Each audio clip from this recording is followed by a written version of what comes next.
Ibi byiza kuri wowe wabashije gukora subscribe kuri Sano Empire naho utari wabasha kubikora ariko ukabiye kubikora nawe bikugendekere ngutyo ni iby'agaciro gakomeye cyane ko barasize support ya subscribe kuri Sano Empire. Imana ibiguhera umugisha.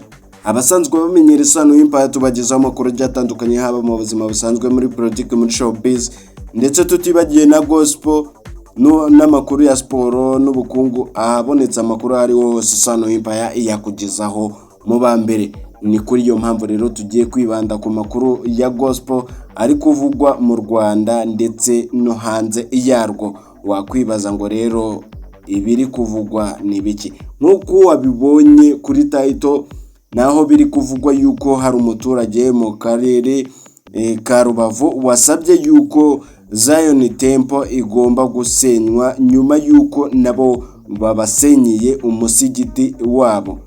Wakwibaza ngo se kugira ngo abivuge yuko Zion Temple igomba gusenywa yabishingiye kuki cyangwa yabitewe n'iki? Ibyo byose nibyo tugiye kubaramburira. Naho muri Nigeria hakaba hari kuvugwa umugabo w'imyaka 40 ufunzwe azira gutuka Imana nyuma yuko agaragaje yuko atemera Imana.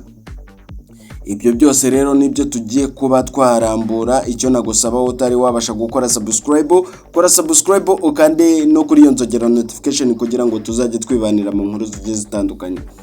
Uyu mugabo rero mu karere ka Rubavu mu murenge wa Mahoko nyuma yuko basenyewe umusigiti wabo, bashinjwa yuko uyu musigiti wubatswe mu mugezi wa Sebeya ndetse akaba yaragaragaje yuko rwose na polisi mu gihe bari gusenya urwo rusengero babujije kuba bagira n'ifoto n'imwe baba bafata. Nibwo bafashe umwanzuro wo kuvuga ngo na Zion Temple nayo ikwiye kuba yasenywa kuko nayo iri mu mugezi.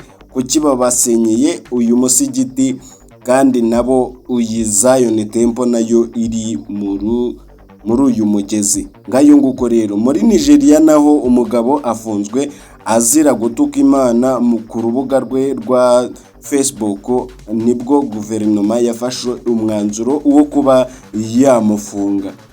Ngayo nguko rero ibyo muri Nigeria ndetse n'ibiri kuvugwa kuri Zion Temple.